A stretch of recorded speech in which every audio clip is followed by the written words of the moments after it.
live. And let's see how long this takes. Let me close my Facebook because I always make the mistake of leaving it open and then people start hearing notifications. Come on, YouTube. I think we should be about good. Is it going yet? And, alright, cool. I think... Boom. Alright, yeah, we are live. So, what is going on, everybody? Welcome to another podcast here. I'm hanging out with somebody I'm really happy that's on. It's I always refer to him as my buddy Kyle. I feel like that's become almost like a catchphrase for me when I talk to even my personal friends here or whatever. I always say my buddy Kyle, and really happy to have him on, and we will discuss. But Kyle, do you want to do any form of introduction or anything like that, just to let people know who you are? You don't have to, but if you want to, you're more than welcome.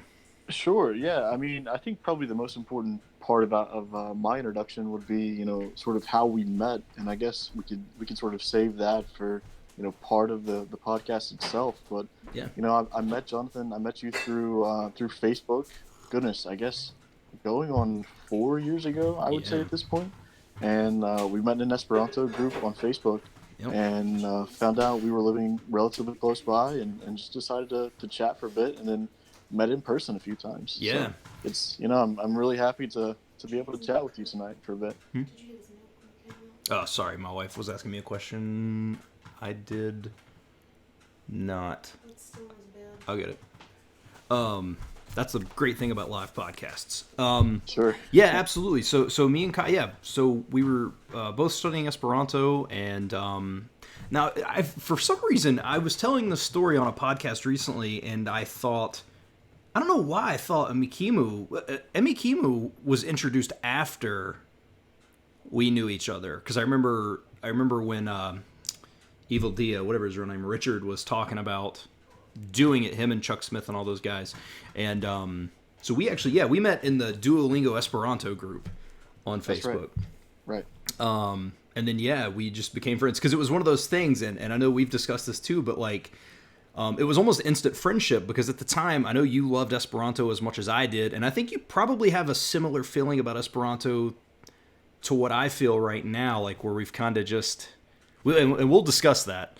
And also, just anybody keep in mind, me and Kyle can have a lot to talk about from where we do know each other personally. But, I mean, we can probably do an entire Esperanto episode and then a whole nother episode.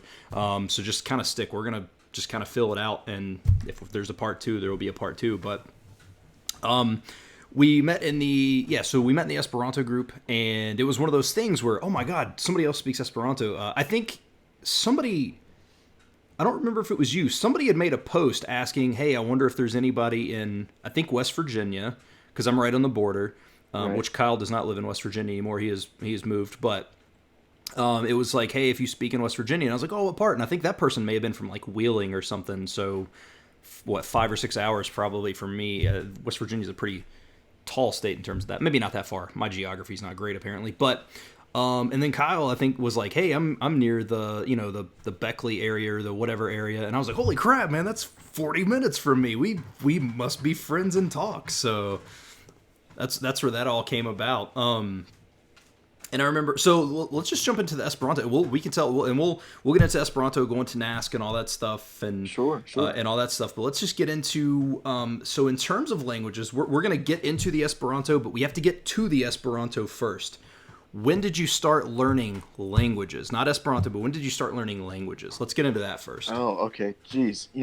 I think, and we probably talked about this before, so this might not be news to you, but one of my earliest memories, maybe not earliest, but one of my very early memories is being in a sort of a, I don't know if many people have them anymore, but it was sort of like a Big Lots furniture. Mm-hmm. And I was around maybe 4 or 5 years old. And I was with my great-grandmother actually, and there was a family of Asian descent. I'm not sure, and being a 5-year-old, I couldn't even imagine sure. sort of which ethnicity they were. But I can distinctly remember them speaking an Asian language sort of in front of me while they were in line to check out. And so that was sort of my very earliest introduction to, wow, other people speak languages. Yeah. And they have their own language, and it's not just English out there.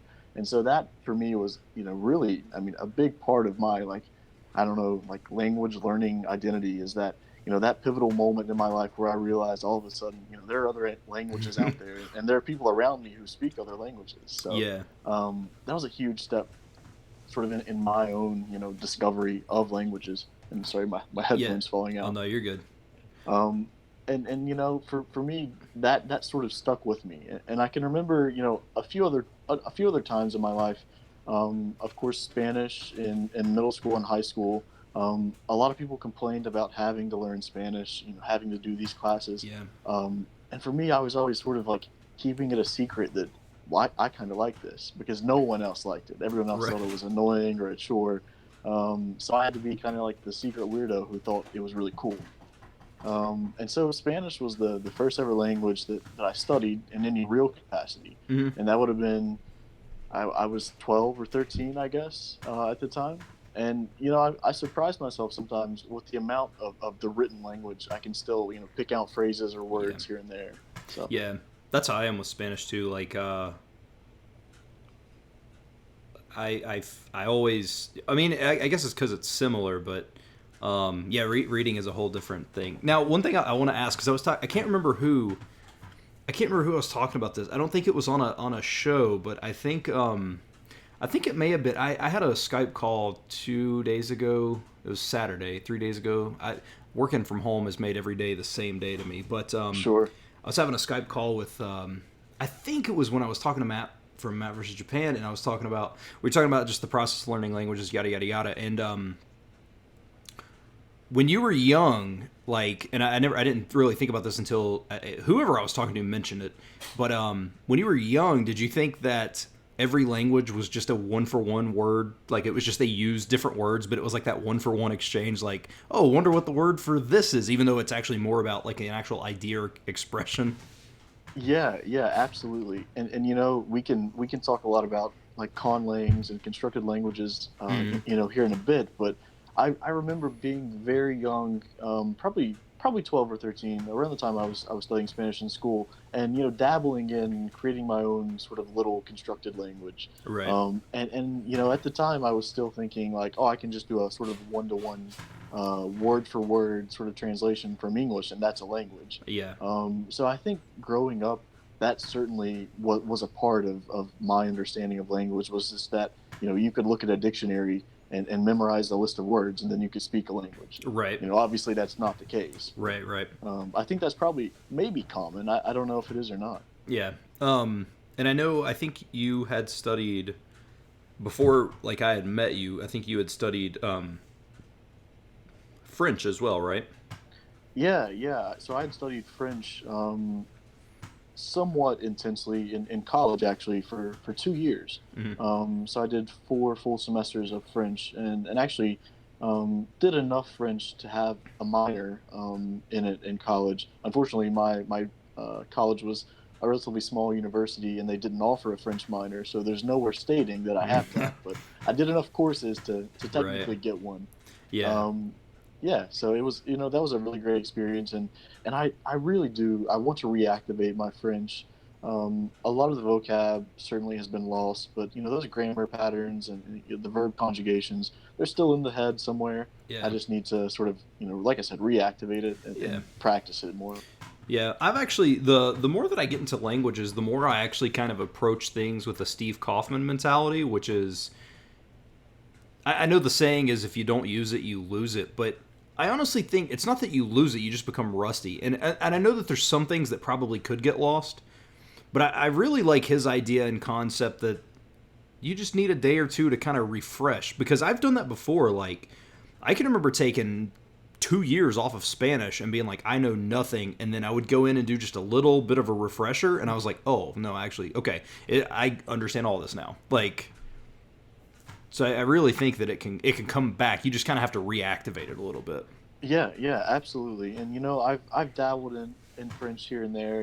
Doing, various, a Duolingo lesson every now and then. But it's really about the intent, I think. And I did French because my university was only offering Spanish and German as sort of alternatives, and I thought, and the professor actually had a reputation for being really difficult. and so I wanted, I guess, sort of a challenge. And Right. my roommate at the time had gone through.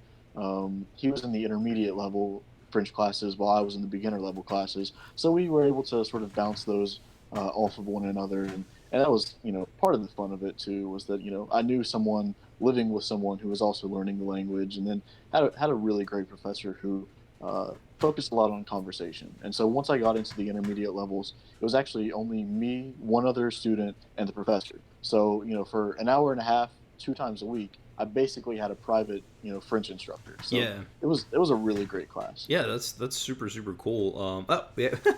First Esperanto comment of the evening. Let's see if you can remember any of this, because I know it's been a long time for you too. Bona vesperon al vi ambau. Bonne vesper on Kilvi. Yeah. So let's all right. So we got a comment. Let's jump into that. So let's start Sure. from the beginning, because that's what our friendship was. It's cool. I think it's really cool, and we are going to get into the Esperanto because I just said we were going to. But I think it's cool that our friendship formed around Esperanto, but it continued once both of us kind of don't really do much with it anymore. Like it actually grew a friendship. I do love that. So, Yeah. but where was your introduction? When did you find out about Esperanto? Let's just get into it. When was the first time that you can remember hearing about Esperanto? Sure. So I did some research to try to figure out the sort of exact time frame, and I remember very specifically ordering a book on Amazon, and it's the Richardson book, Learning and Mm-hmm. Using the International Language. It's like one of the famous Yeah. famous Esperanto learning books, and I ordered that on Amazon in the fall of 2015. Okay. And so that would have been around the time that I started learning it, for pretty much full time. I was actively studying it, Yeah. using that book, and then working through Duolingo. Once I think that the reason I found out about Esperanto as a language is because it had just came to Duolingo for English learners, for like the beta branch or whatever that would Yeah. have been. And so it was a fresh language. I had never really heard of it, and so Duolingo for me was my introduction to the language. Okay. Okay. I'm just gonna approach this. I'm gonna pretend that no one watching this knows anything about me, because this is gonna be just a full informational thing. We're gonna Sure. cover, just to let you guys know, I'm planning on covering Esperanto, advancing in the language, how fast we advance. I'm gonna cover a ton of stuff. So if you have interest in Esperanto, stick around. But also, this can also equate to other language stuff as well. So, also, language come up says, "Sup guys, glad to see the show back on. Welcome, thank you for joining. I really do appreciate that." My introduction to Esperanto was from a buddy, and it's a guy that people who listen to the podcast are probably tired of hearing me talking about. My friend Evan. He's my friend Evan. You're my buddy Kyle.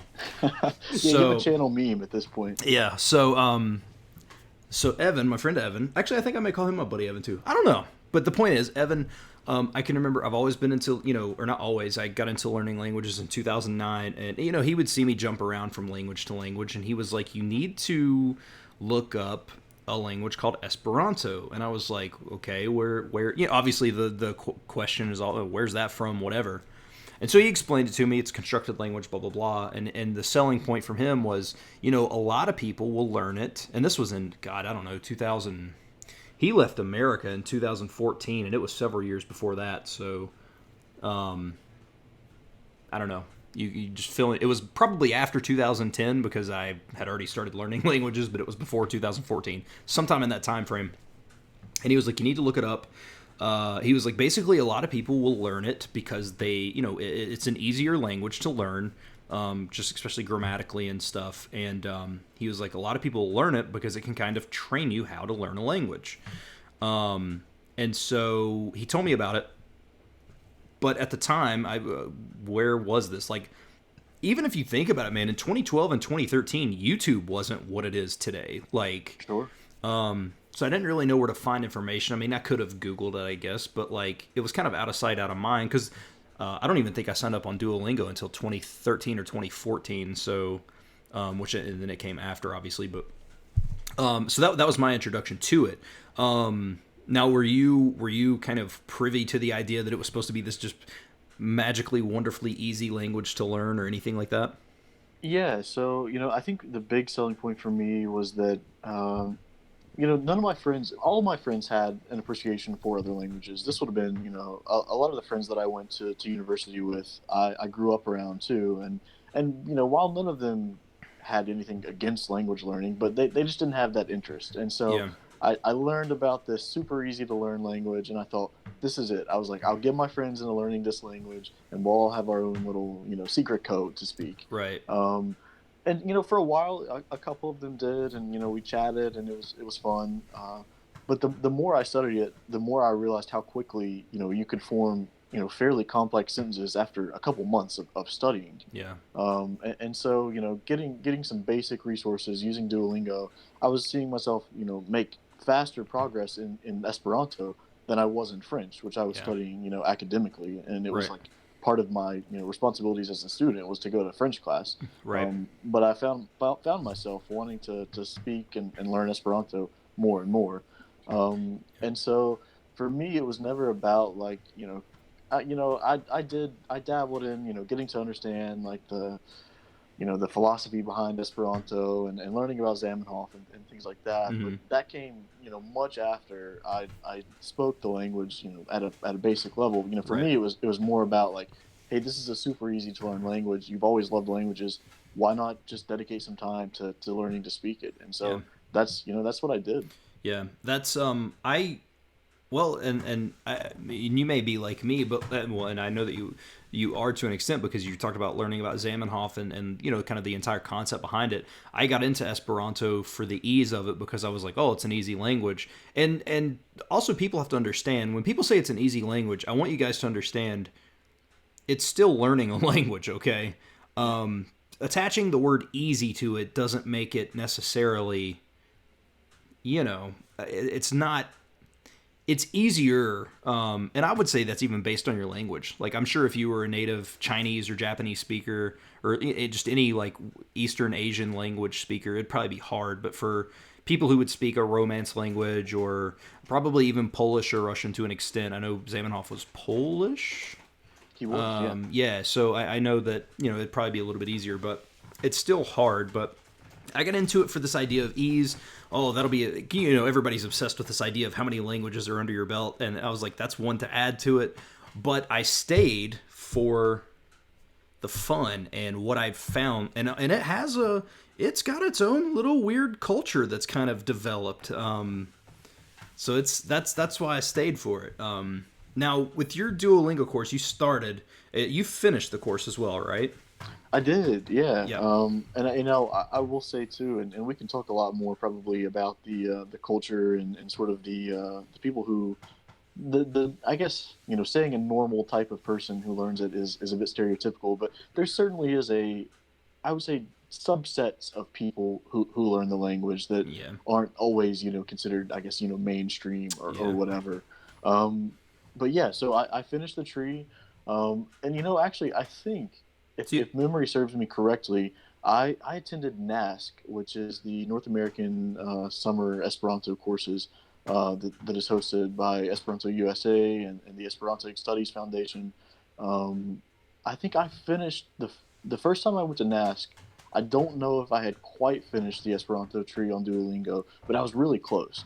And so, that's a testament both, I think, to the relative ease of the language and the quality of the course on Duolingo, in yeah. that I was able to go and spend, goodness, I guess it was about 10 days speaking this language, this constructed language, without actually completing a whole course, Yeah. which is, really amazing, I think. Yeah, the course is set up really good, and the cool thing about Esperanto is that it's a language where if they give you the basics, that's actually really good because you can build off that. Once you understand that if you toss mal in front of something, it makes it the opposite, and even if even if it's not the actual technical way to say it, most people, if you say it, can be like, okay, I get what you're saying, but it's this. So I think it's really, and I think in my experience with Duolingo, the Esperanto course is barn, and that's even with me kind of being out of Esperanto now. I don't dislike Esperanto. I still love it, but there's just a couple of people that kind of rub me the wrong way, and we can chat about that and just kind of some of the bad seeds in the community. And we don't have to name names or anything, but there's Sure. definitely some.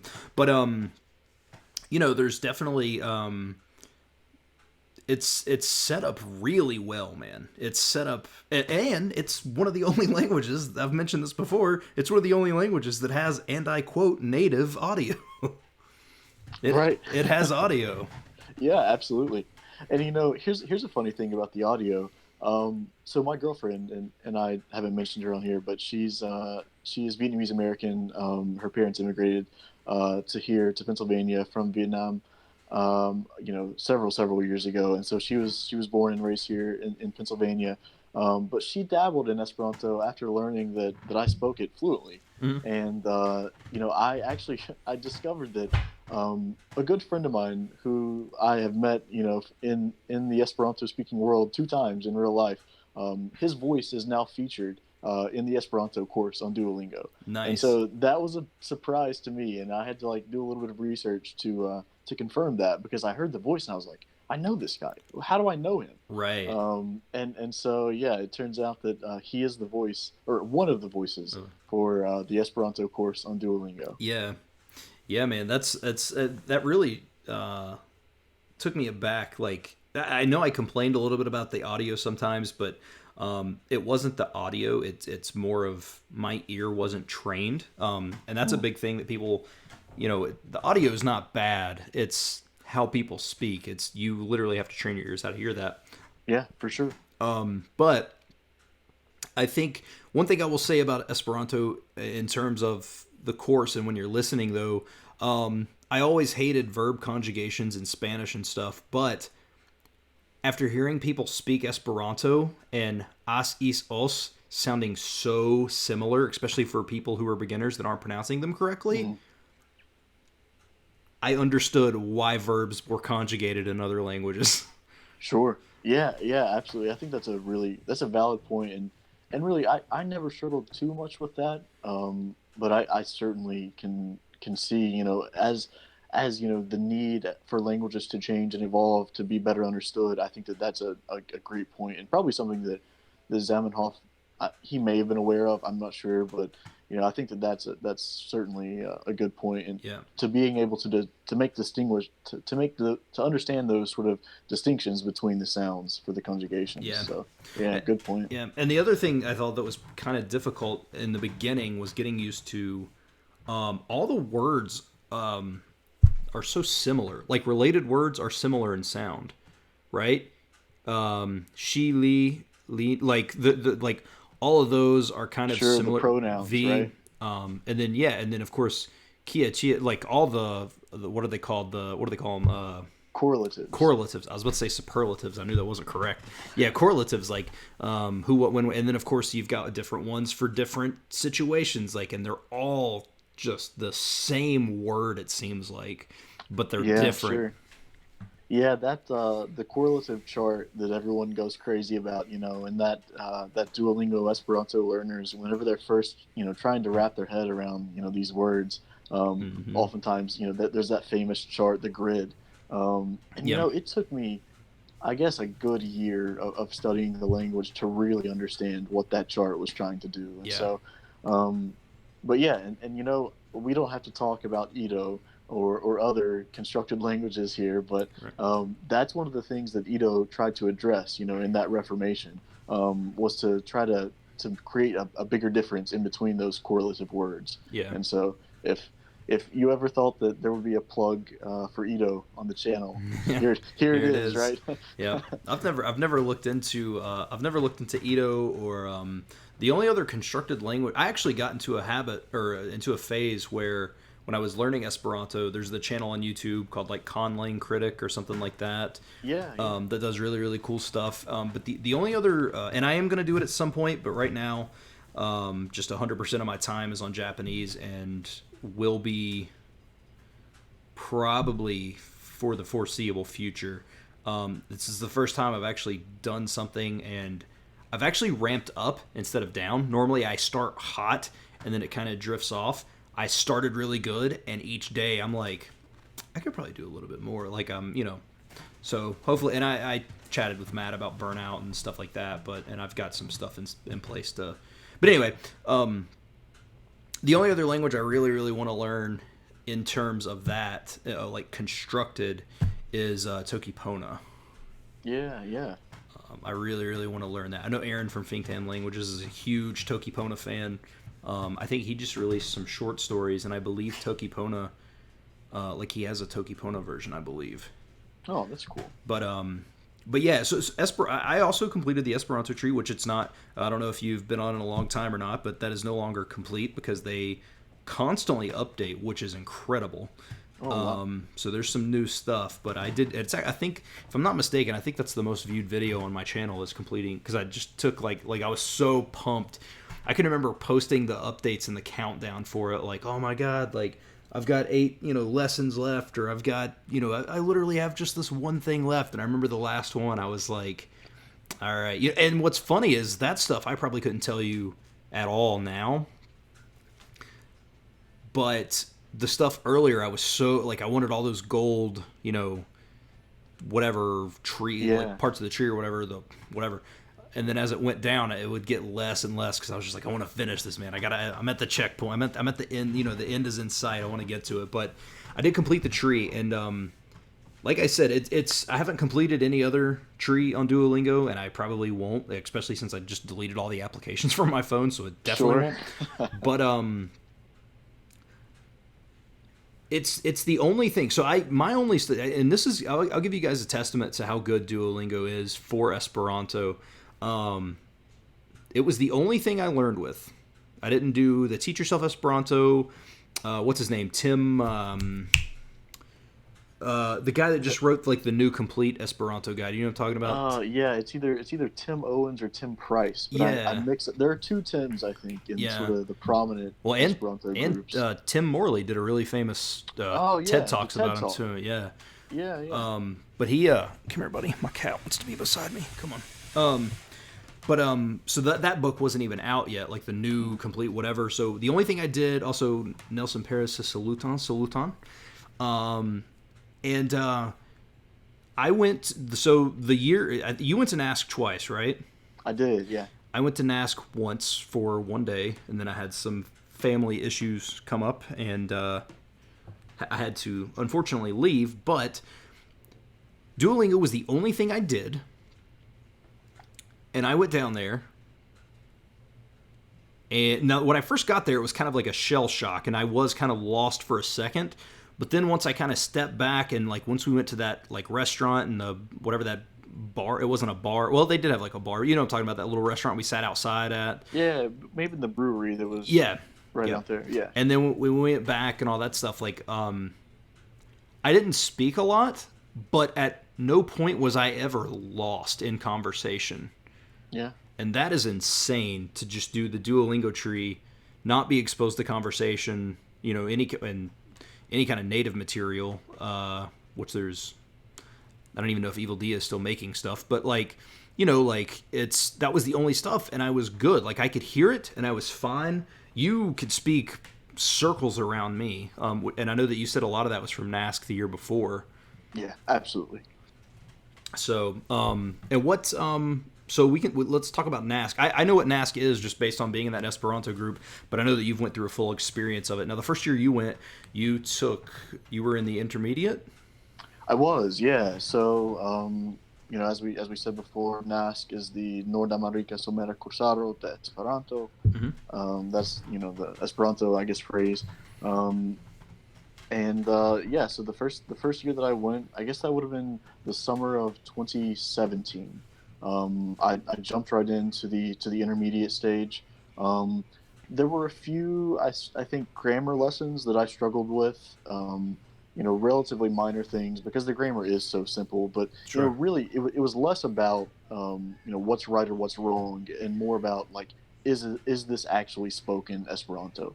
Right. And so just a couple pieces there I struggled with, but after doing most of the Duolingo course, I was ready for the intermediate level and could pretty Yeah. much hold my own in most conversations. Yeah.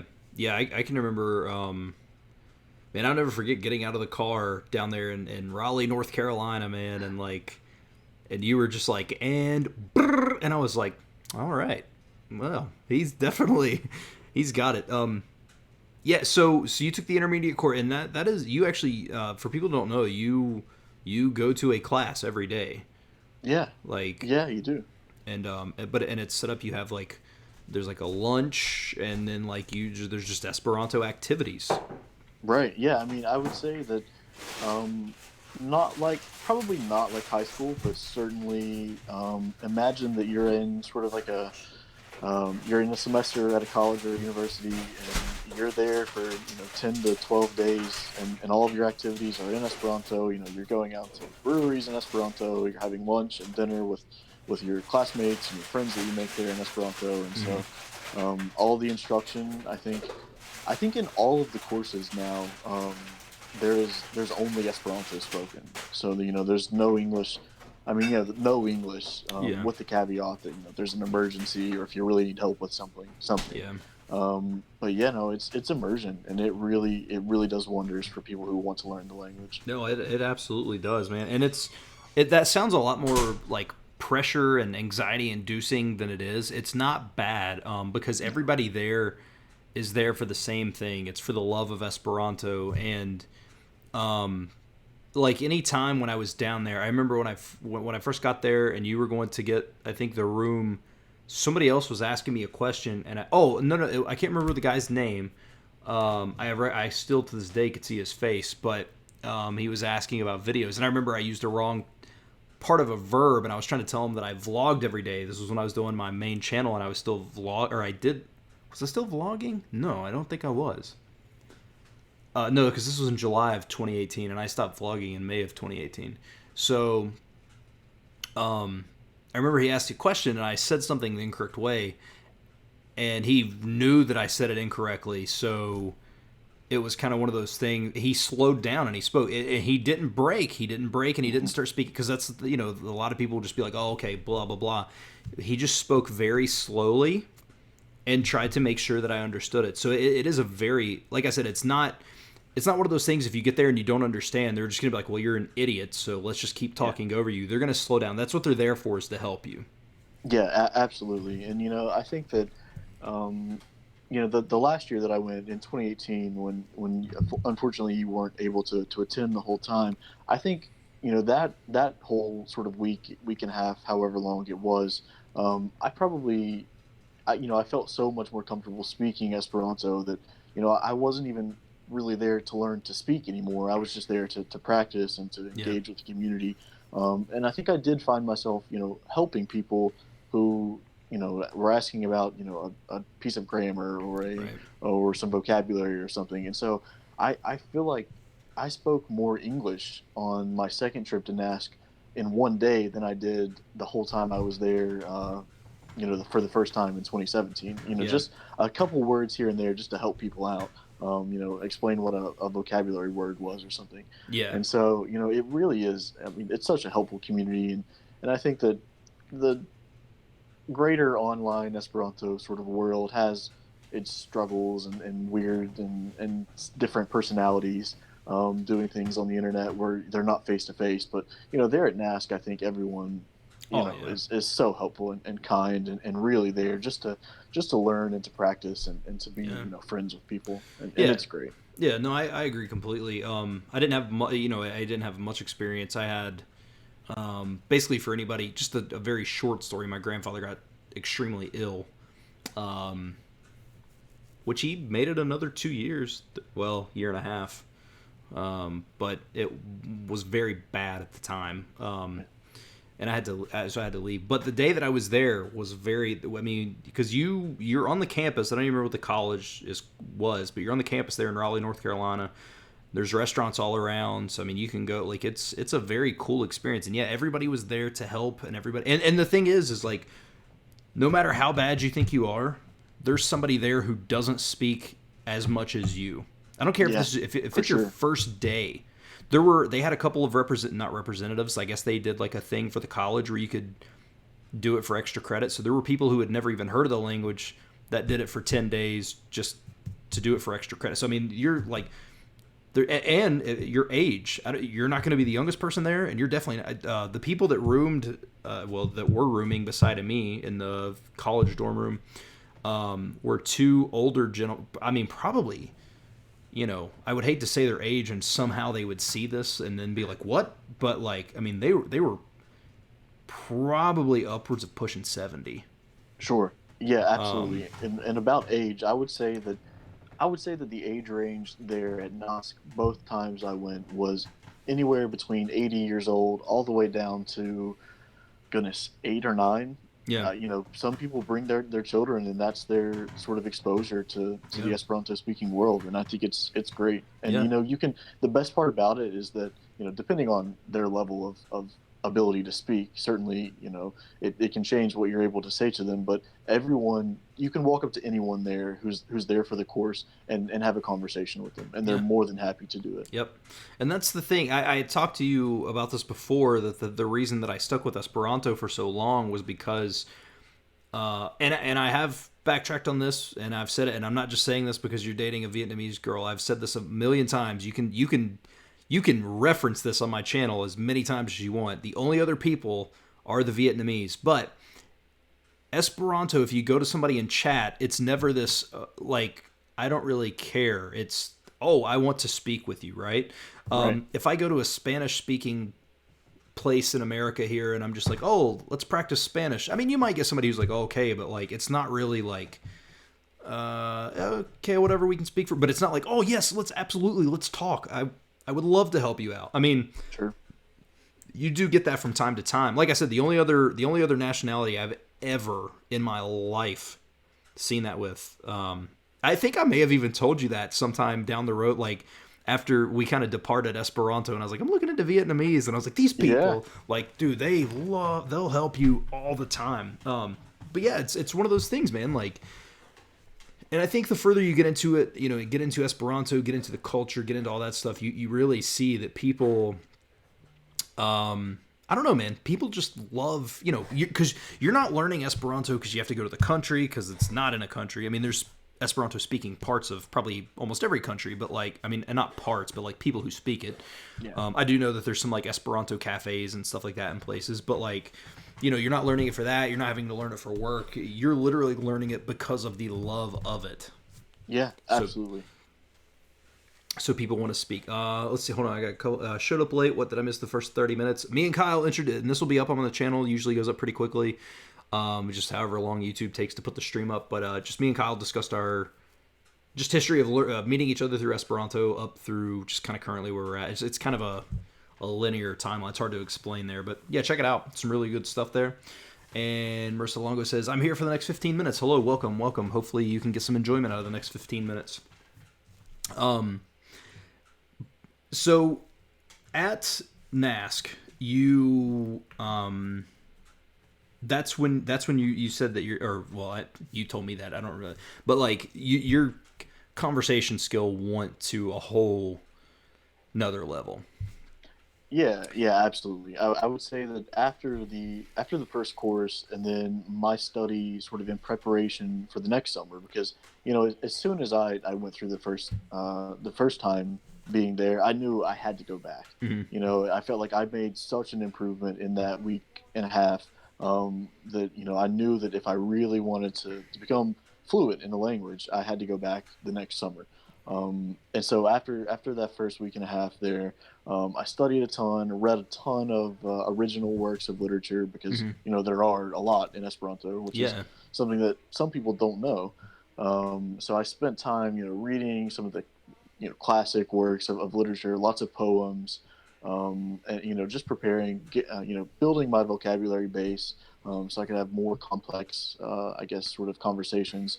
And so by the time I was ready to go back, I was pretty close to even my own definition of fluent. Mm-hmm. And then I guess by the time I finished up the second time there at NASC, I was like, okay, if ever I'm going to say I'm fluent in another language, this is it.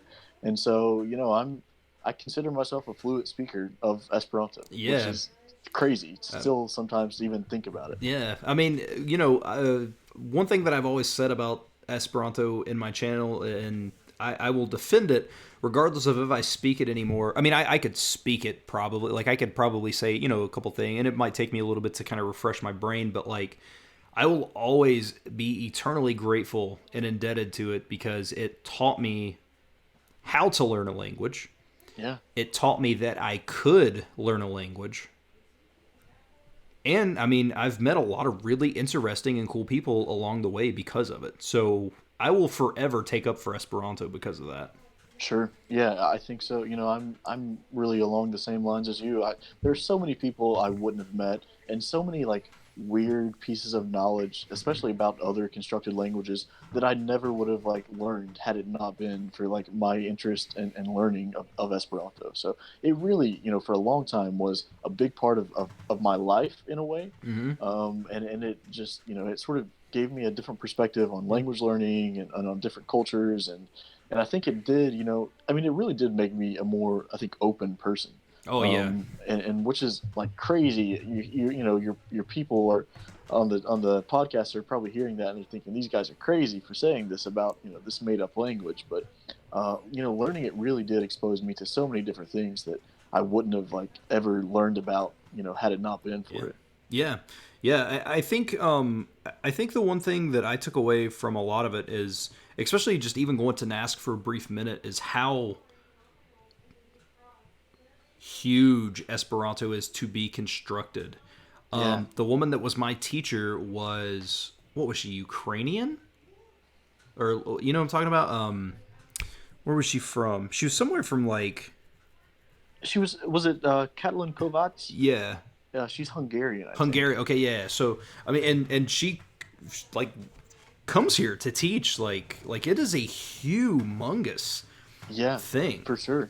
I will say about her, she's excellent instructor and really well respected among Esperanto speaking community.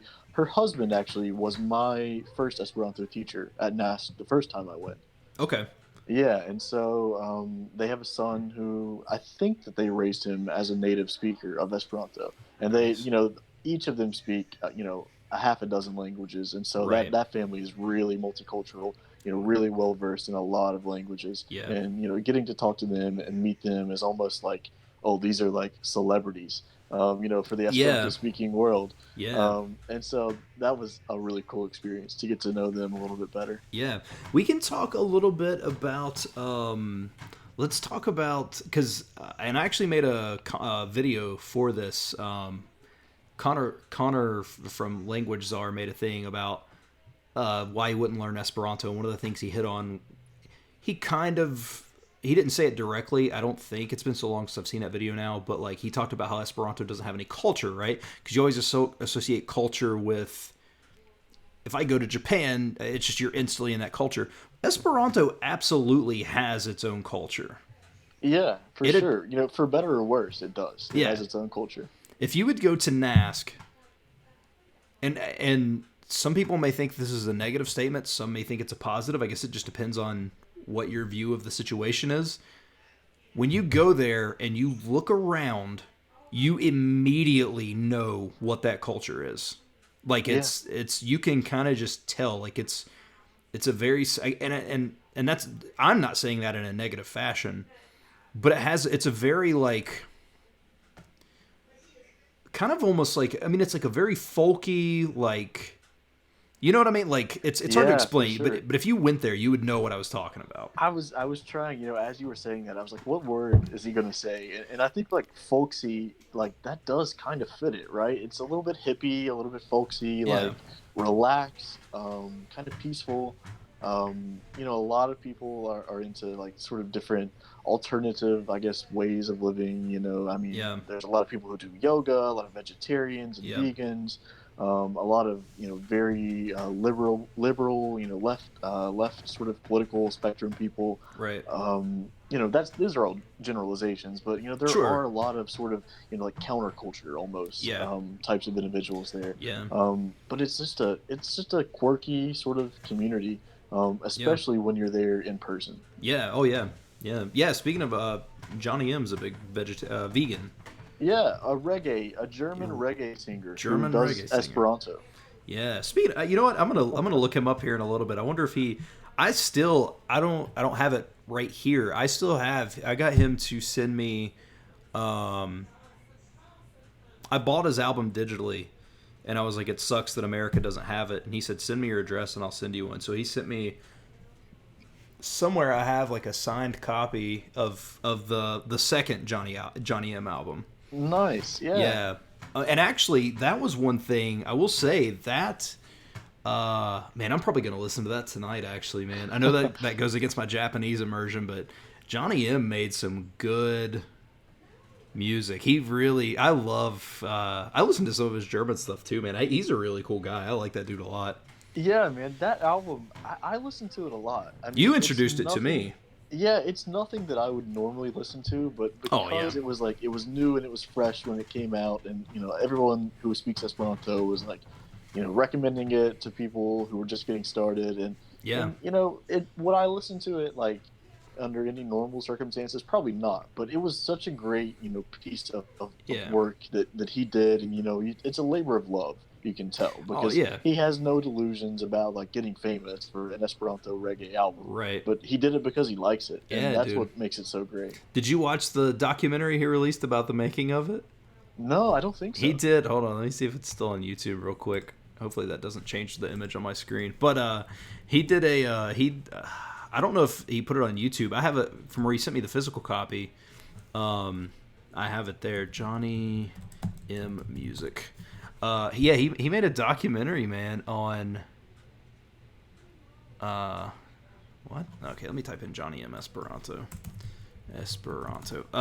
Yeah, he made a documentary on like the. Oh, he changed his name. Johnny Creas. Johnny Creative, I guess. Huh. Saluton. Okay, he's speaking. You guys can probably hear that. Johnny M. When was this last upload? 5 months ago. Looks like he started playing some video games. But anyway, let me see if I can find this video, man. It's not really that important, but yeah, he even made music videos and stuff for it, man. God, Yeah, for sure. dude, I went down a rabbit hole with him one time, dude. I listened to that album. That was the only album I would like allow in my car for a long time. Like, yeah, I don't see it on here. It might have just been something I got for like the DVD. Like, I mean, it wasn't long. It was like, I mean, it was like 30 minutes, and it was kind of just him. I don't know, man. Getting like a. I don't really know a lot of music stuff, but like getting studio type of thing, or Yeah. well, I guess it would actually be Johnny Creates, right? Creas, because AS would Chris be is like, present yeah. tense. Yep. Cool, man. There you go. A little Esperanto speaking. Let's see. Language come up says this was a positive experience. Oh, yes. Speaking about NASC, it was a positive experience for you both. That's all that matters. Yeah. And Adam Tinkoff says, sounds like going to a Grateful Dead show. I mean, you're not too far off. But, speaking of Johnny M not being something that you would listen to, and I'm not going away from Esperanto. We'll come back to it because, I mean, we're 47 minutes into Esperanto now. We might as well make this the Esperanto variety show. No, don't copyright strike me there, Tommaso. But Yeah, yeah. but you know, there that goes with any language though. There's stuff that I listen to that's Japanese. If that even graced my television in English, I'd be like, get that trash out of here. Absolutely. Yeah, for sure. But it's the intrigue of the language. Yeah, I agree. Yeah. Johnny M, though, fun fact, I can't remember. I think it was Comencijas. So like like if you started a test, it would be like me comenzas teston or whatever, right? Mm-hmm. But if you're just saying you started, you can't just say mi comenzas. You have to use the transitive, the comencijas, right? Or I may be. The point is, and this is how rusty I am, but I kind of learned a little bit about how intransitive works because of that album. Sure. The idea Yeah. that oh, okay, so I need the aegis form if it needs to be summed up completely, because it kind of gives a, like, if you stop something or start something, you can't just say like I start or stop. Like it has to have that kind of transitive thing. So it's like I started it or something of that nature. But anyway, his album helped me a lot getting through kind of that transitive and I it's terrible because I can't remember a single freaking thing now, but it helped me a lot. Sure. Yeah. Yeah. And I think that that is the value of listening to any sort of works of music or listening to poetry or to films or to YouTube videos for whatever language you're learning. I think that being able to pick up on those little pieces, even if it doesn't feel like it's working, it all adds up. And I think that that's sort of your point in doing the fluency. What are you doing now? The immersion sort of Mm-hmm. philosophy you're using right now. I think that that's really valid, and I think that your example there with Johnny M really demonstrates how it can be used as learning materials. Yeah. Well, and yeah, I mean, there. I'm sure it taught it in the Duolingo course, but I hadn't heard it until I had heard Johnny M. I learned the word pretas, like I'm ready, Mm-hmm. from him because in that one song he's like breaking down in the middle of something and he just like screams out like Johnny M. Chiam pretas. Right. Yeah. Always And ready. yeah, and I was like, all right. So I remember looking that up, but like just hearing that over and over. That's actually like my favorite song on that album too. That man, it's coming back to me now. I don't remember what the song. All right, I'm listening to that album tonight. Yeah. My immersion will be a little bit so. So let's talk. We'll go ahead and get into a little bit of it since we're 50 minutes in. Let's talk about kind of the decline of Esperanto, kind of getting out of it. Like, so when you left NASC, right? We were both huge into it at that point. Obviously, we're at NASC.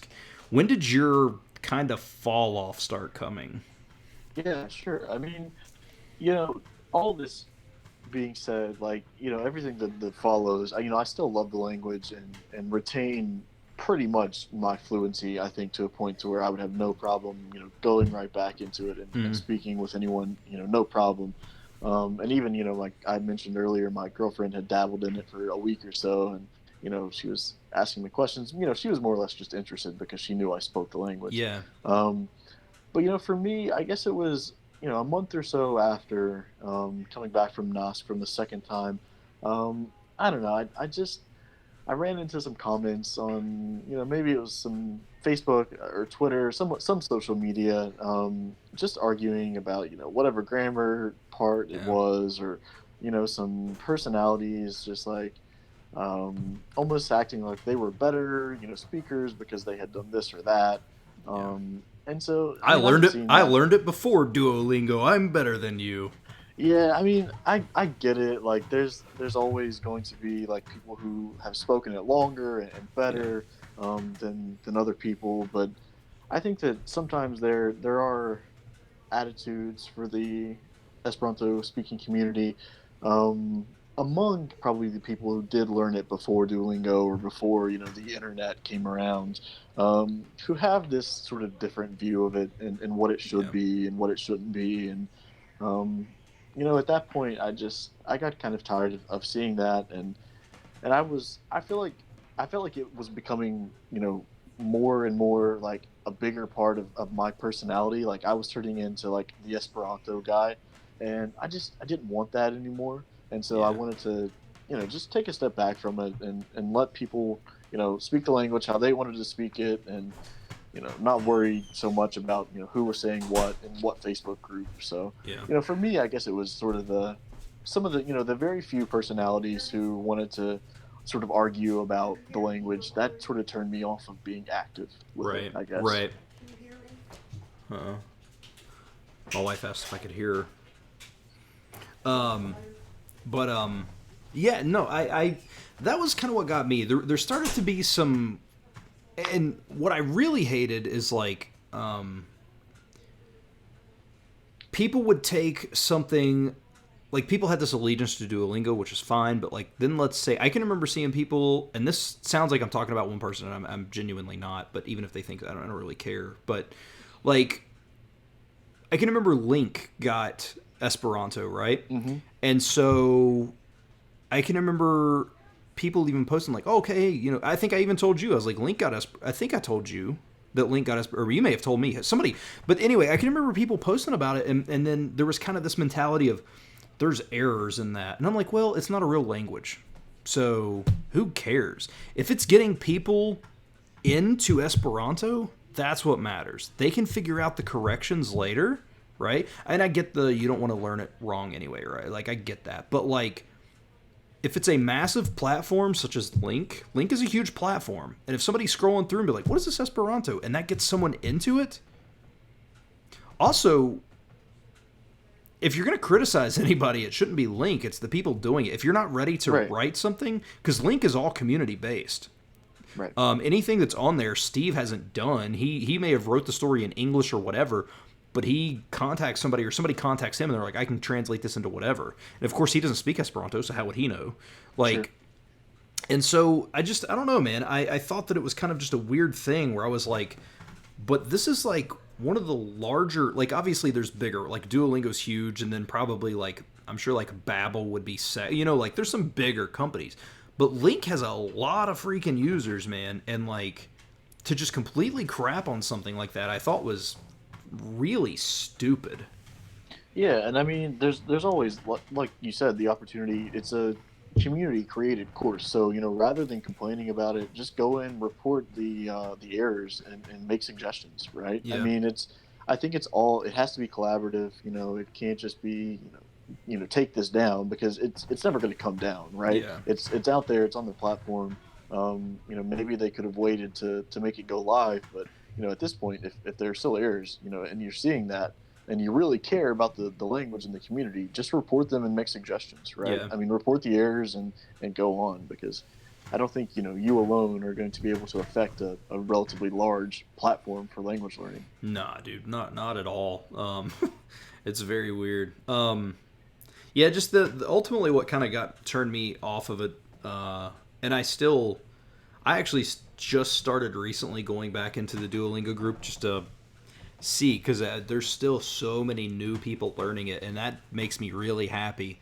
Yeah. And I always see the same post from Lee almost every day. Hey, don't forget, the KOR, that's for people who are experienced. Like, people still don't understand that is for experienced Esperanto speakers, but Right. to make their proper corrections and stuff. But like, it seems pretty cool. Maybe honestly, it seemed like just Esperanto hit like a massive high there, and now it seems it's kind of done. It's where like that first initial surge of newness from where it had hit Duolingo, like that was just like skyrocketing, and now it's kind of tapered off, and now it seems like it's kind of back to just like a normal grind, from where the newness is kind of wore off, but the people sticking around are people who want to be there. So I like I said, I've been jumping into the group occasionally just to kind of see what's still going on. I haven't seen a lot of negativity recently, which is good. Maybe it's just maybe I was too judgmental. Maybe I judged stuff as being too negative because I was getting tired of. I don't know, but it seems like it's maybe maybe in a getting to where it's in a pretty good spot. Yeah, I mean, one I will say I have to comment about the core, the hashtag core in that group. Mhm. I still want things like that in any language that I'm learning. Yeah, Whenever I'm tweeting something in Vietnamese, or if I was tweeting something in whatever language it would have been, but I still crave like that, like it was a made up function for that group. yeah, But like having that was so helpful, yeah, in like getting to understand, like, is what I wrote correct? Like, I don't need any other comments on it. I just need to know if like I wrote this correctly, and they would give you feedback like almost instantaneously. yeah. And that was such a great part of that group. Yeah, dude. Well, there was that hashtag that they did not too long ago. What was her name? Maria, not Maria. That was Maria. That was just on my channel, but like not the one that I just did the interview with, but it was another girl named Maria. Anyway, she did it was a 30-day challenge, and every day you would tweet in your, and it may, heck, I don't know, it may have been last year sometime, dude. My days are running together right now. I don't know I don't know if yesterday was last week or if it was last month, but she did the thing, and it was like you would make the hashtag, and whatever the hashtag was specifically if you wanted native, I think like natives only to correct, and I think it may have just been like a hashtag C or something like that, but like just to get a native to correct you. And I thought that was a really cool idea. I kind of wish that we could just somehow implement that in the language learning community. Like, hey, if you don't if you don't speak, and I'm guilty of that, man. I'll see people say stuff in Japanese, and then I think about it, and I'm like, man, this makes me sound like a douche because I don't really speak Japanese great. But like, Right. if it's like beginner stuff, but I've just even stopped doing that, man. I don't really just because who am I to speak on that? Sure. Yeah, and I mean, I've definitely seen things as far as Esperanto posted online, and I think, well, that's wrong. Is it better to let them make the mistake and it go unnoticed, or like should I say something? I would say that for Esperanto, most of the time, if you just say like, hey, this is incorrect, say it like this way instead of the way you said it here. Most of the time, they'll be welcome to that change, but Yeah. for other languages, and probably for English speakers, like native English speakers are probably the most offended by it. I mean, maybe I'm biased because like those are the people I'm seeing like learn the most languages, right? Right. So it may be that way for other native, other speakers of other languages, but it seems like people learning other languages can get so offended about you making one suggestion to their posts and things. So Yeah. yeah, I'm sort of along the same thought as you, is that who am I to say it unless they ask for it? Yeah, for sure. Language Come Up says, "What is the phonetic system like in Esperanto?" I don't know if it uses like a specific like phonetic system in terms of like the phonetic alphabet or anything like that. I do know that the sounds are the sounds no matter what.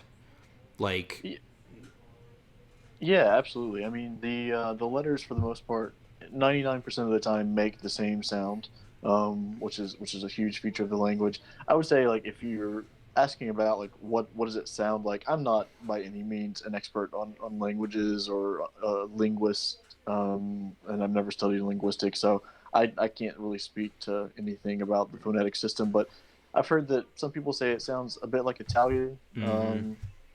That's about as much as I can speak to Yeah, that. I've always I remember first getting into it and being and the common question was what accent should I speak in, and that was always Yeah, the answer was it was designed to kind of sound like mimic, which after I found out it mimicked Italian, I was like, like I just always assume it was Spanish, and I think it's just like I always just assumed it was supposed to sound like Spanish, and boy was I wrong apparently.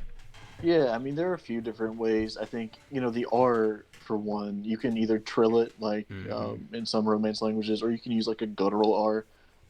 It's not meant to be like an English R, I Yeah. guess. See, and that was one of the negative things, man. I saw people complaining about people not rolling their R's, and I was like, dude, I can't I can't do it. Yeah, I yeah. can roll my uvula, so I can pretend that I can roll my R's. Like I can, but like I can't actually, like it doesn't happen. Esperanto, right? Yeah, see, I would have to. I could roll my uvula into it. I could say Esperanto, but you can tell that comes from the back Yeah, and not the front. So, right, right. um, Emily Castellanos says, "Is it like Spanish?" I mean, it's like I've actually spoke Esperanto before to somebody, and they've said, "Oh, cool, your Spanish is advancing." So, and it's I think a lot of it is because of the estas and Hmm. there's a lot of which I mean it has a lot of borrowed words from French and Italian and a whole bunch of different Yeah, languages, but I think I'm not sure if you're from America, it's gonna sound like Spanish because that's what we're trained to think everything is. yeah. I would say so. I mean, so much of the vocabulary is derived from like Latin. It's all Yeah, Roman. Most of the vocabulary is based in Romance yeah, languages and English, and then some Germanic. Um, but I guess to anyone who isn't familiar with a lot of other languages, if you heard it spoken fluently, it could sound somewhere like Spanish or Italian, sort of mixed up. yeah. Yeah. Yeah, man, I always wanted to learn it because like of the I thought it'd be cool to have the kind of that secret code thing, you know what I mean? But Yeah, yeah. then I thought not really anybody like I've always wanted to like go into a restaurant and just be speaking another language to someone. Like Sure, and yeah. then and then I realized that I couldn't do that with anybody except for me and Kyle met up a couple of times. We actually had a time one time when that random woman from somewhere came down. Yeah, yeah. So I don't even that was crazy, right? I don't even remember. I think she emailed me Yeah, because I had a sort of a public email out on the Esperanto USA website, yeah. and she emailed me one day, and she was from somewhere north of us. Yeah.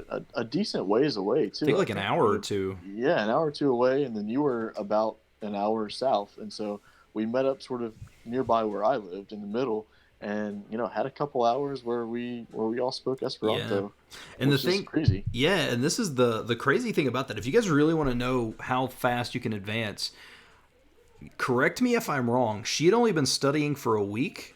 Yeah, it was a crazy short amount of time, and I felt that she did really well. Dude, she It probably was spoke better than me. Like, like she was killing it.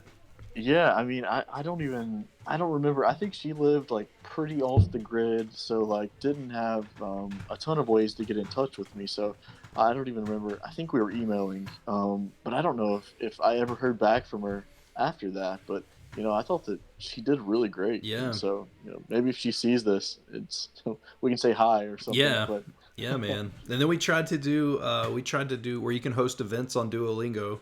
yeah, Tried to do that at the Raleigh County Library, and yeah. Go didn't. ahead. I was just gonna say it didn't really have any steam behind it.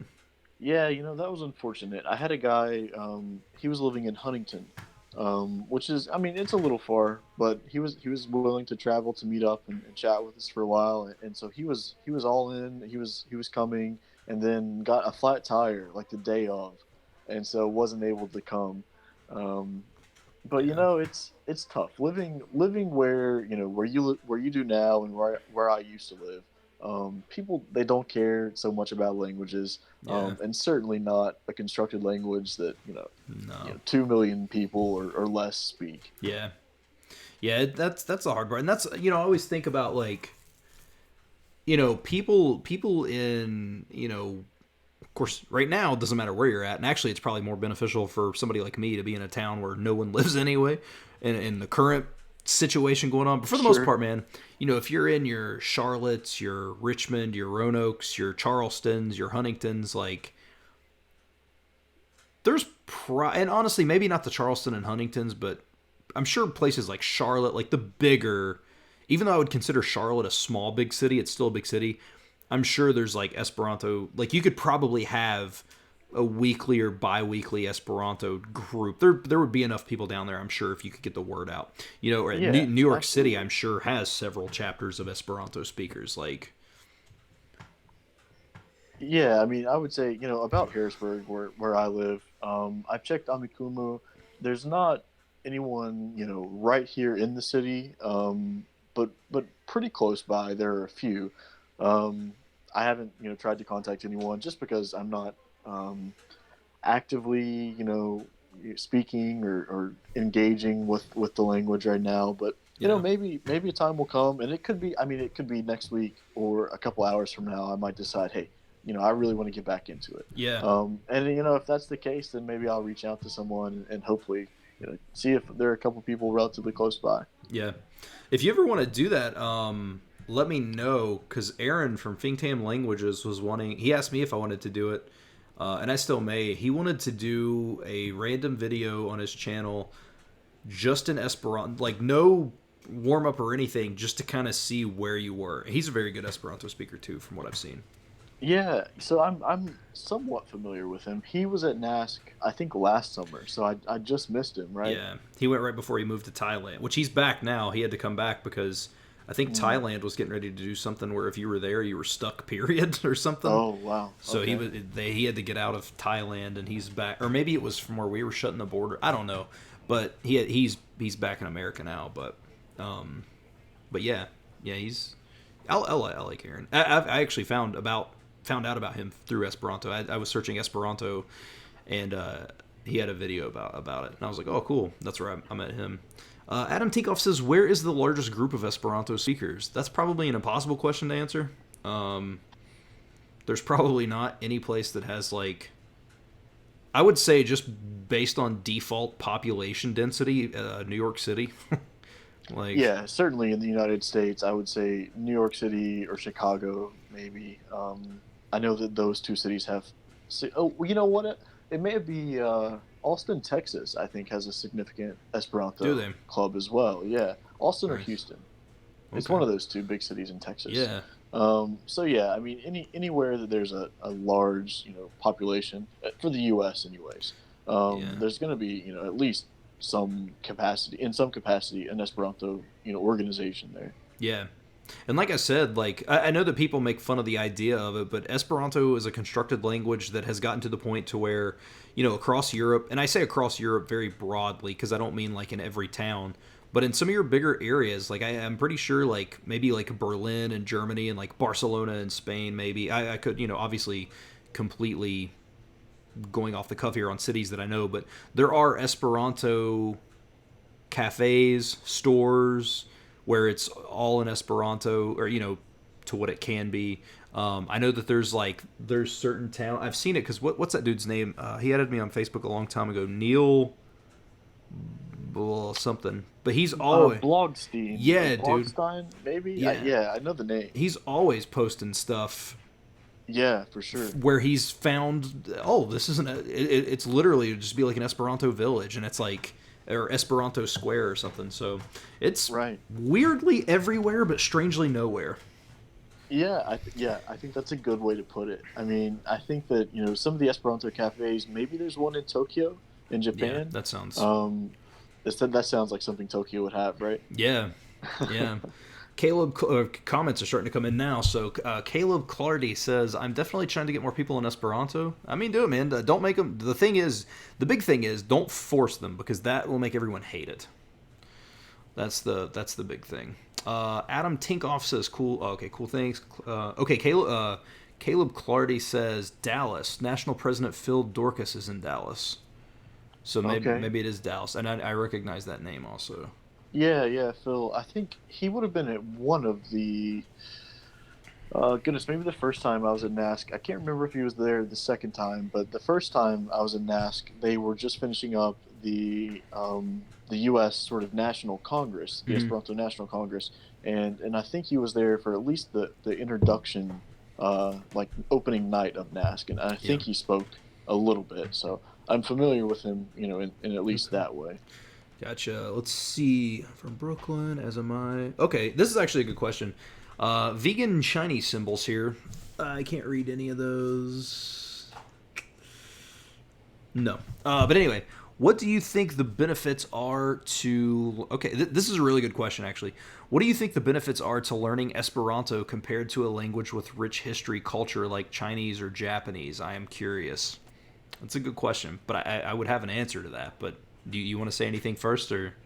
What I always, and this might be what you say as well, but what I always tell people about learning Esperanto as sort of a stepping stone is that it's not really worth it. I would say that if you want to learn Chinese or Japanese or French or Spanish or whatever the language is, just learn that language, study that language, because I think by the time you spend learning Esperanto, I think that you could be making so much more progress in another language first. Yeah, I think the biggest thing when, and I say this all the time, what is the easiest language to learn? It's the language you want to learn because that's the one you're going to stick with. Yeah, for sure. If you have a slight interest in Esperanto, I don't think there's anything wrong with taking a couple of months and studying it because, especially if you're new to language learning, right? If you're a native English speaker, like I'm a native English speaker. The first language I jumped into was Japanese. Wow, that is, crazy. So if you can kind of get Esperanto, like Kyle said, is a great stepping stone. It kind of trains you how to learn a language. Esperanto taught me how to, and I say this not quite as maybe predominant as I'm about to say it, like, Esperanto taught me the idea of speaking without translating. Like, I felt like I actually spoke the language. Like, it wasn't like, for example, when we were at NASC and I was walking with somebody and they asked me about, I can't even remember, something at home or something, and I was just boom, boom, boom, boom, boom, boom, boom, boom, boom, boom. Like, it wasn't like okay, my wife, me and, okay, blah, blah, blah, okay, me, like, it wasn't that. Like, it actually taught me how to speak a language, like, to acquire it, so to speak. Sure. Yeah. It wasn't you making up the translation in your head and then saying it. It was just speaking naturally with the rhythm. Yeah. So no, I think that's a great point. And I think that you make a good point too about if you don't know what language you want to study, but that you want to study a language, I think Esperanto is a great place to start. Yeah. I don't know how often that happens, that you're interested in studying a language but you're not sure Yeah. which one. But I'm sure it's happened, right? Oh And yeah. I'm sure that there's some people out there like that, or maybe they're in between languages, right? Like, I don't know. Maybe we want to come back on, and I can talk about sort of language learning in general and my sort of experience with it. But right now, I feel like I'm sort of between wanting to learn Vietnamese, with my girlfriend, and then wanting to get back into learning Spanish. Hmm. And so maybe, if you're out there and you're sort of in between languages right now, but you want to keep up some sort of like studying momentum, Right. maybe give Esperanto like a month and just to see, where you get, and Yeah. see if you like it. Yeah. Absolutely. There's so many times I think about all these languages I jump back and forth between that I could, uh, you know, I wish that I would have done Esperanto instead of, oh, let me try to dabble in this or that, but I didn't. Oh, I forgot about this. Yeah, Nave 55. I forgot, dude. Brazil. Yeah, they just pointed this out. Brazil has a lot of speakers. I remember when I first started them talking about Brazil having a ton of speakers and people learning. Yeah, there's like I think there's like a whole documentary about the speakers in Brazil, right? Yeah, Is that on YouTube that may somewhere? be. Let me YouTube this documentary. Esperanto Brazil. Um,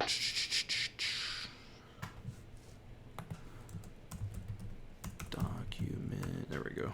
Documentary. Esperanto explained. Deadliest roads. That's not what I'm looking for. I don't see anything right off, but I also have searched for 1 or 2 seconds. But there may be something on there. Yeah, But yeah, maybe on the Reddit or somewhere. I've definitely seen, like, I can remember their native speakers like in the video from Brazil talking about it. yeah, that's crazy. Caleb says the stream keeps stopping. I don't know why that is. It's not showing any issues on my side. It's showing that it's usually it'll tell me like it'll tell me if it starts lagging. So I'm not sure. Sorry about that. Thanks for pronouncing. Okay, how do you learn Esperanto? This is a good question too. And also I just see I realize this is actually Luke Truman. So the vegan and then the Chinese that's actually Luke Truman. He said he just realized he was on his other account, but Luke says, how do you learn Esperanto and do you struggle for authentic immersion content? I think so. And this, again, like I said this earlier, which I think you just jumped on, Luke, but I got to a level, and Kyle can speak way more than me in terms of the testament to Duolingo and just going to like NASC and stuff, but I could speak specifically just from the Duolingo course. I could speak and understand. And I don't know if it's just because it's so similar to English, but I never actually, and I did start listening to like some music. There's a couple of cool. There was a girl that made some killer Esperanto like covers. Like she would translate the lyrics into Esperanto, and then she just kind of dropped off. But I never really struggled for content because I didn't really need it. Evil Dia would create some content from time to time, but not Yeah, I mean, about content, I guess I'll say, I think if you try to create an immersion experience, it's possible for sure. yeah, It may take a little bit of work. You may have to order some books. You may have to order some old school CDs. yeah, For some of these artists that might not be on streaming platforms. But they're actually back when I was learning full time. There were enough sort of YouTube videos that were being uploaded fairly regularly, for folks who were also learning, or they yeah, were already fluent speakers. And so I looked back the other day at I think his YouTube channel is, I think it's Language Stuff, and I think his yeah, his real name might be Cliff, but he did sort of a series of like, here, learning Esperanto day one, day two, I mean, he yeah, may have dude. done it up to like a month or something. And like that was such a motivation for me at the time, which was, I thought that was really well done. And Yeah. actually, if you could get like in touch with him, like to do one of these podcasts, I think he would be really cool to talk to. That's a good idea actually. I'm friends with him on Facebook. He's Yeah. I need to sit because I actually he really got me into wanting to do some language content as well. I know I talk about several different people, and I never mentioned him, but yeah, he makes he did some really cool stuff. Yeah, I need to have him on there because he's learning German right now, I think. Yeah, I think so. And also, I realized I missed the question from Emily Castellanos. I'm trying to make sure I hit these since comments are coming in.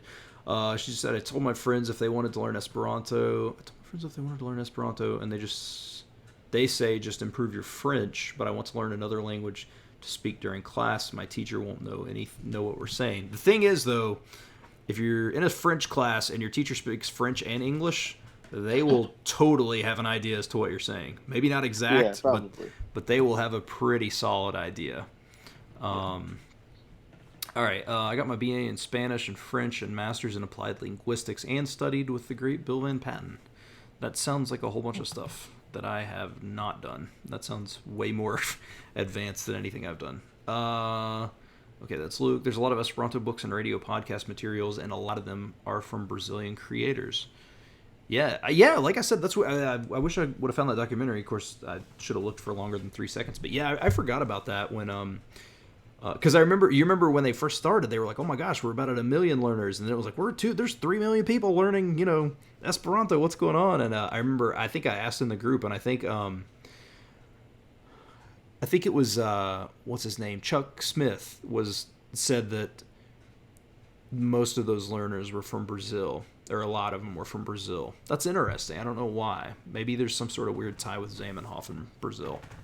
Yeah, I think there was some sort of, and probably if you would have asked me 2 years ago, I could have given you the exact reason. You read his biography, didn't you? Didn't you read his biography? Yeah, I've read his biography, and I think that in the case of Brazil, there was some sort of religious movement that was connected to Esperanto, and they had sort of like for some reason, a large representation in Brazil. At the time, and I think that may be part of the reason. Gotcha. Okay. Yeah, that makes sense.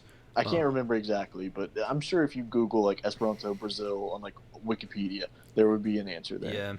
Yeah. I need to get back into that. Honestly, I'd like to read his biography because I never did.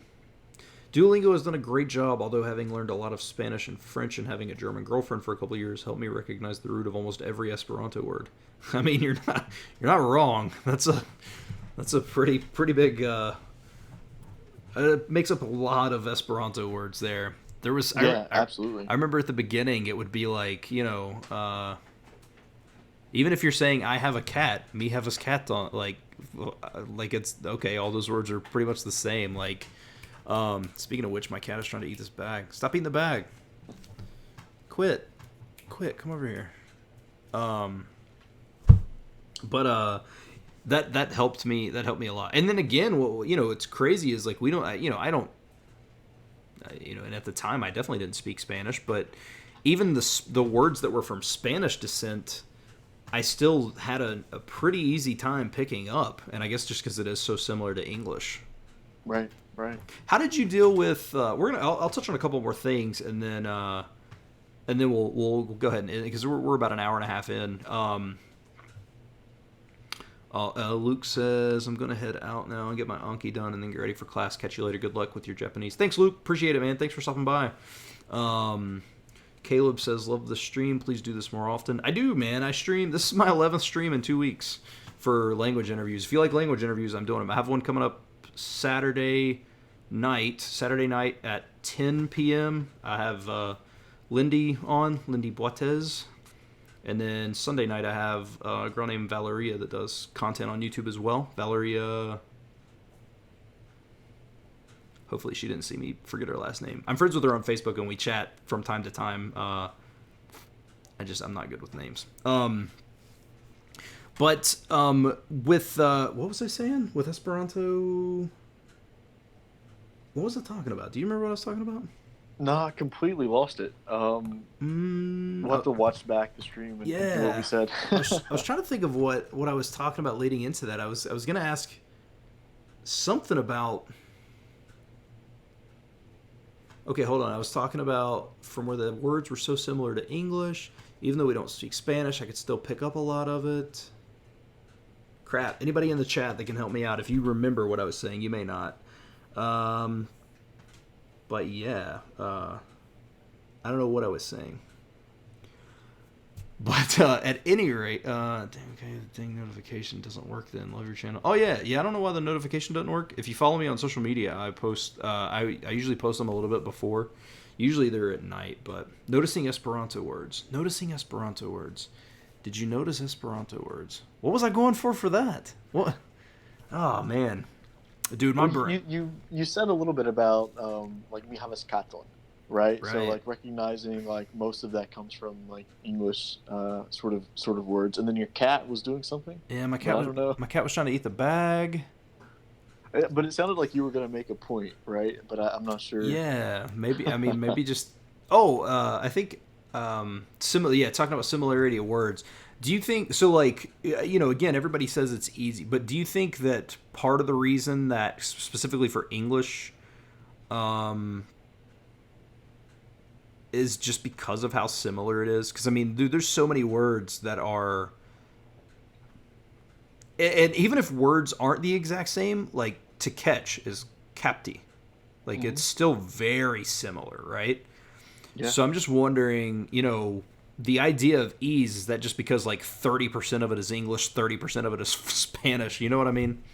Yeah, I mean, I think so, and I think that maybe someone in the chat alluded to this earlier, asking about Chinese or Japanese and some of the similarities, or if there was any similarity, or if it made learning any Asian language easier. I will say that I've heard complaints, and this has been since Zamenhof published a language. About, well, how is this meant to be an international language if there are no Asian language root words in Esperanto, and I think that's a super valid point. Yeah. Oftentimes the argument among the diehard Esperanto speakers is that, well, the grammar is almost like Chinese in its simplicity. Yeah. I don't know how true that is or not. The fact of the matter is that when Zamenhof published the language, we were in a very European-centric world. And that Yeah. was obviously wrong on his part, but he couldn't predict the future. And so the fact that there isn't that representation is certainly an issue for Esperanto to be an international language. Yeah. But I think that doesn't take away from the fact that it can just be spoken as a language now, right? It doesn't Yeah. have to serve this higher purpose anymore. Yeah. It can just be about meeting up with your friends who speak it and Yeah. like having fun. So, that's sort of the way I look at it now. Yeah, no, I agree completely. And I think that's the thing. Like, I know that people like to constantly be like, it's a constructed language, it's useless. But you know what, man? The fact that more than 2 million, there were 2 million speakers when I started learning in 2015. So I'm sure there's upwards of, I don't know if it would have grown by 50% by now to be up to 3 million. But I think if we're past 2 million speakers, I think it's past this idea of being a little novelty, right? I mean, Norwegian has 5 million speakers. Like, granted, it does have a country, but like, you know what I mean? Like, but still, like, and again, I mean, if you learn whatever you want, but I think that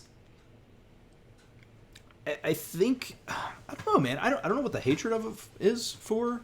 Like, just I don't know, man. Learn what you want to learn, man. Esperanto. I will, like I said, I will always be forever indebted to it, and I think that, my brain is struggling, dude. Like I've had, I've had so much Japanese blasting into my brain the last like 2 weeks that I can't like. It's like it's starting to affect my thought.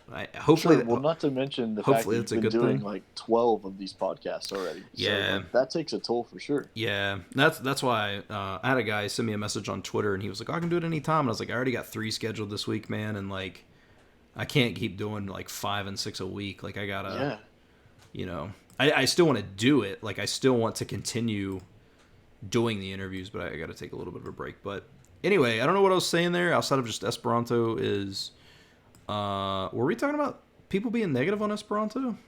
Yeah, I think just the general sort of like people a lot of times don't take it seriously, or they have like these feelings of animosity towards it for some reason. Yeah. And like you said, I mean, there aren't any of the, like a lot of. Oh, I know what I was gonna say. I talked about this exact thing with Tyler that runs Tongue Tied blog or the Armchair Linguist. I think his Twitter is Tongue Tied blog, but And the thing is, I'm against the idea of there ever being a lingua franca, and it's not because I'm against it, but it'll never happen. And my reasoning was, look at the United States, right? We are one country, and yet in different pockets, we speak the language so differently. Yeah, for sure. So how do you think an applied language to the entire world is not going to still be different? Right, right. If we speak it different in our own country, there's no way. Even look at the difference in British English. I mean, it's still intelligible. Like, I can still understand. But there's definitely some words they pop in sometimes, and I'm like, what? Sure, yeah, absolutely. And then, I mean, to get even more, I guess, of a contrast, you could look at what was sort of left over after the British sort of colony in India, right? And so a lot of English was left over there, and it's spoken, but they've sort of intermixed it in a lot of sort of what languages they're speaking there. I guess it's Hindi. And so they'll intersperse a few English words and then a few Hindi words, and it's almost become sort of a mixture of the two languages. And so that's just one example of how languages change depending on time and where they are. Yep. And then I mean, think about what you're doing right now, man. There's a big difference in Northern Vietnamese and Southern Vietnamese. Goodness, yeah, almost to the point that they're not intelligible anymore. So I was actually. We can wait and have a general language chat at some point. Like for sure. I would gladly come back, but here's just a little anecdote. I was with one of my girlfriend's friends for her birthday, and a lot of my girlfriend's friends are speaking Northern Vietnamese, and my girlfriend who speaks Southern Vietnamese. We got in the car to go home that night, and she was like, I couldn't understand half of what they were saying. It was all in different dialects.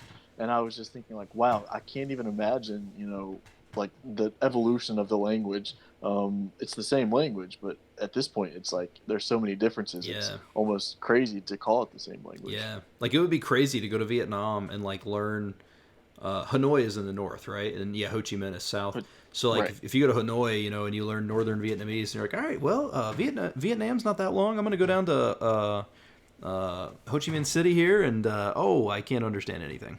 Right. Yeah, and I think that she experienced some of that. She's been a few times, I think, at least once that I know of, and I think that there was still a language barrier for her. That's crazy, man. Yeah. All right. Well, we'll start wrapping this chat up. It's an hour and a half, which I could speak to Kyle forever. But I like to keep these. At least I feel like it's a daunting task if you're like, because I'm not Joe Rogan here, so I know a 4-hour podcast would probably scare some people off. But if there's anything, if anybody watching has any questions or wants to comment, I do have a couple more things here. Caleb says, plus you're not daunted with so many conjugations. Yeah, we touched on that earlier. That's definitely a huge factor, although I do understand why languages have conjugations now. And then, however, the correlative, you talked about the correlatives being super, super tough. So... any tips on how to learn them concretely? There is, we talked about it earlier. There is a chart that is I don't know. There's a chart that you can find. It's a correlatives chart. You can probably honestly just Google it. Really, let me see here. Esperanto correlatives chart. Yeah, you can just study one of these right here. Like, I'll link this to you here. Hold on, let me see if there's like a really good one. Is this? Yeah, this one right here is pretty good. It's actually from the Duolingo forum. So, but I'll link you this, and you can check that out. That's just a chart, and I mean, there's no other way outside of literally just force feeding yourself, man. It's just not going to happen. I mean, about I'll just comment about those correlatives. I think that there are sort of two types of people when it comes to learning those, and for some people, like sitting down and memorizing that chart and which word corresponds to which English word might be the best way. But then you can learn them in context too, I think, and then go back and refer to that chart. I think that can be helpful. Yeah. And so if you haven't looked at that chart, I would definitely recommend checking that out. And at first it can look a little bit daunting, but I think that, really making an effort to understand it and maybe just writing it, like copying it down in your own handwriting and writing it it might sort of open it up into your mind. I know that whenever I'm like physically writing notes on something, it changes the way that I look at it, I guess, Yeah, and it helps me to remember. yeah. No, I agree with that. I actually just learned the Japanese character for blood. Um, I was watching Cool, cool word. I was watching Erased, and like some woman was like, I can't remember the exact sentence, but it was something like she was like "Nandeyo, chu," which is like, what is that, blood or something of that nature, and I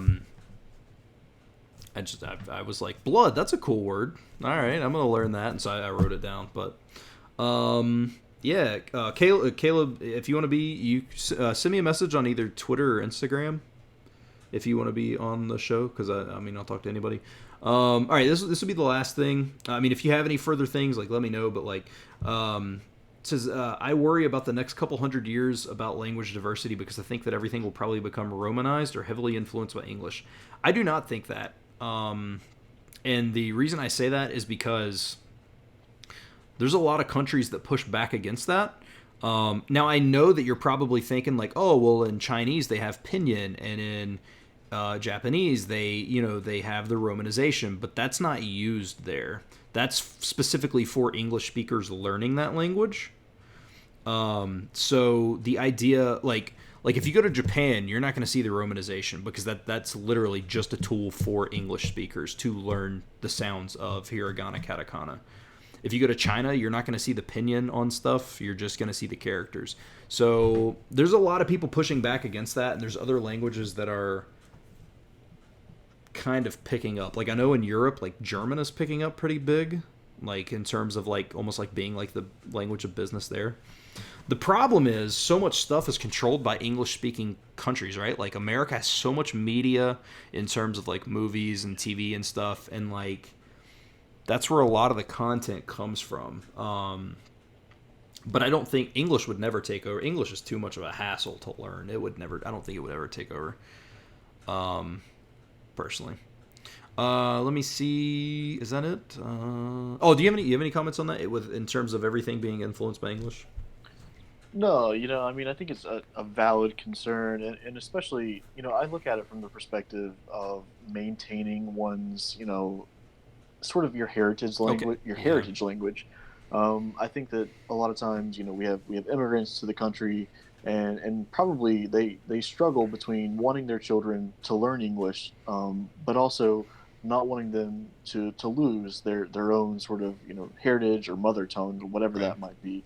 And so I think it does come down to a lot of the influence that English speaking media has on families and on around the world. The effect that it can have, that it's such a dominating and such a powerful force that children at such a young age now are being exposed to. And so Yeah. I think that, I mean, someone should take responsibility for that. I don't know, who that is, what power there is to help mitigate that. But I think it's certainly worth acknowledging that we should be doing everything we can to preserve languages, and to make sure that people have the opportunity to speak the language that they have grown up speaking, or Yeah. the language that their parents or grandparents speak. Yeah. I don't. That's not really an answer to the question, but No, I that's mean, something that I care about. I get what you're saying though, because my the one thing I will say, and this is why I really encourage everyone to try and learn a little bit of language, is because there's so much stuff that is lost in translation that you won't understand about a country culturally, right? And I give this example all the time. Everybody in America is like, Russians are so cold, they're so quick, they don't want to talk to you, and it's because that's just how they talk. And that if you speak Russian, they omit in the present tense. They don't even use the word to be. They don't use it. They just get it out. Right. Like they just shorten their stuff. I mean, so I think, and I get what you're saying from that, because yeah, I think there are a lot. I get what you're saying. Like even in Japanese, right? You got like pate, right, which is like party, and you've got like what is it? I think it's hamburger, like as hamburger. So, but I don't necessarily know if that's English invading, as much as those things didn't really come there until American influence. Same thing as what is falafel French? You know what I mean? Like that came over here, but it's not necessarily French invading America in terms of language. It's just that's what it is. Sure. Yeah, those are, I guess, more like loan words rather than like changing the native vocabulary. Yeah. Yeah. Yeah. All right. So thing is correlatives. We got to Caleb Clardy. What's your Twitter? It's in. Okay, you got it from the description. Yeah, it's Seabolt Speaks. And do you recommend Link? I do recommend Link. I'm learning Spanish. Yeah, Link would work great for Spanish. Just determine if you want European Spanish or Mexican Spanish. And that's what I love about Netflix. They create content in other languages, not just English. Absolutely. That is definitely a good thing. Hold on. All right, we got two more, and then I'm legit bouncing. I know Kyle's probably got some stuff to do, and I got No, I'm free all night. So let's see. How many hours a day should I study? If you're talking about Spanish, I mean, just as much as you can. The more you study. Oh, the big thing. Let me just say this. And I mean, this is an Esperanto stream, but just chatting about Esperanto with Kyle here. But I will say, if you're studying a language, I would rather you do an hour a day for 7 days than 5 hours a day on this day and nothing for 4 days and then an hour the next day. Like, just make sure it's a consistent time. In terms of like active study, like, I mean, if you're listening to something, whatever, but like in terms of like active study with reading and stuff like that, or whatever it is that your study method is, just make sure it's consistent across the board. I get what you're saying. I do understand that pinyin and Romanji is used for educational purposes only, but sometimes I worry because of the loan words problem. Yeah, I get the hassle with loan words. Like I definitely understand that, but I don't necessarily know. I guess that's hypocritical for me to say because pate, I'm sure Japan had parties before the English showed up. Maybe I just don't know what they're called. So I definitely get what you're saying. And one thing I will say is in learning Japanese, there are a lot of words that they use loan words for that they also do have a Japanese version. So I get what you're saying. I just think that there's a lot of pushback from that. And I don't necessarily know if that would happen. I mean, I don't know, though. You're talking hundreds of years. So in the next couple hundred years, who knows? I think if mainstream China did not block Western IPs and stuff, I think Chinese would take over. But they block everything, so. Yeah, I mean, I think that's a super fair point. And I think it, especially if you're in sort of the field of like language preservation or like linguistics, certainly you'll have more insight than us. But I think that it's definitely a valid concern, and I don't know if it's something that we, as individuals can really create change for. But certainly there are organizations and causes where you can probably donate time or money towards supporting those causes. And so I don't know of any right offhand, but I'm sure a quick Google would lend you a lot of information. Yeah, and just to put it in perspective, I mean, I know you're talking hundreds of years, but think about to relate it to something going on now, right? Let's take the whole coronavirus thing, right? The World Health Organization and the CDC is telling people to stay inside, right? In America, anyway, 300 million people. And there's still a pretty large percentage that is not. So now, take that to a grand scale of things where people are like, you're going to start speaking English and stuff. You're not going to convince 7.2 billion people to do it. But again, I mean, you're also talking about infiltrating. I don't know. I'm trying to weigh this out in my head is ultimately what I'm doing. Peggy Trotman said, here we go. This is legit the last question because it's Esperanto related, and this will close the stream. How long, and we kind of briefly touched on this, but we can just kind of maybe try to explain it because I know there's multiple different things going on here. How long does it take to learn Esperanto? Do you want to give an answer first? Sure. Okay. I think you can, and I'm fully against this idea in general, but I think not 100% learn because you'll never 100% learn Esperanto because there's I'm sure they still haven't even passed the proper terminology for the COVID stuff right now through the Esperanto Congress. That was always one of my big hassles with Esperanto. How do I say this? We're not sure. We haven't passed it yet. What? Anyway, I think you can learn Esperanto to a very conversational level in legitimately in 3 months if you go through it. Like, I honestly do.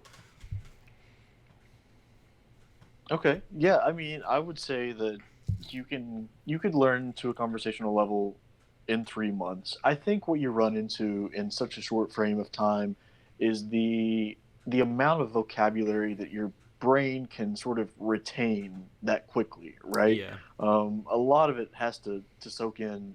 Oh, you know, I don't know if this is real science or not, but for me, anyways, I think when I learn vocabulary, it has to sort of soak in over, you know, 3 to 6 months more so than just three.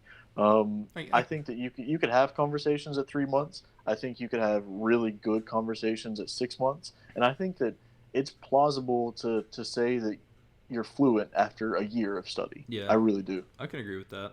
Like, kind of like, I say fully, but like to where you have a grand scale, and like it would take something really bizarre to be like, okay, that's kind of throwing me off my game here. Like, you would have even like kind of like weird obscure words that you could like Yeah, pick up.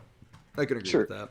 Yeah, I mean, I say that I'm fluent in the language, but I mean, are there words that I don't know? Yeah, of course, because I don't read an Esperanto dictionary like Right. and memorize every single word. Right. But to have a conversation with someone and not pause, you know, for to try to remember a word, that's no problem. Of Yeah. course, you know, I'm going on having learned the language, you know, over the course of 3 years, I'll say. Right. Yeah. Okay. Cool. Well, we are going to end that with the Esperanto question. I see your other question here, Peggy. Are all constructed languages equal? I'll just say no. I can go more in depth on that later on. But I do want to end it on an Esperanto question since this was an Esperanto stream.